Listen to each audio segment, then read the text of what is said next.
Renel,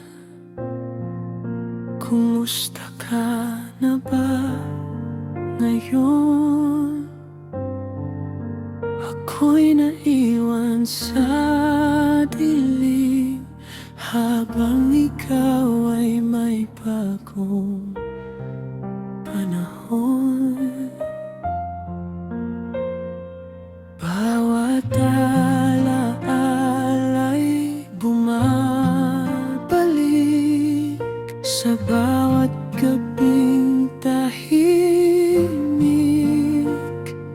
Pilit kong nililimot ang sakit, pero puso ko'y ikaw pa rin ang iniisip.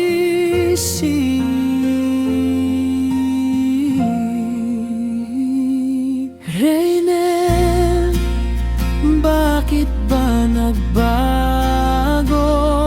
Akala ko'y habang buhay tayo, ngayon ako'y luha ang kayakap habang ikaw ay malayo. Mahal pa rin kita kahit masakit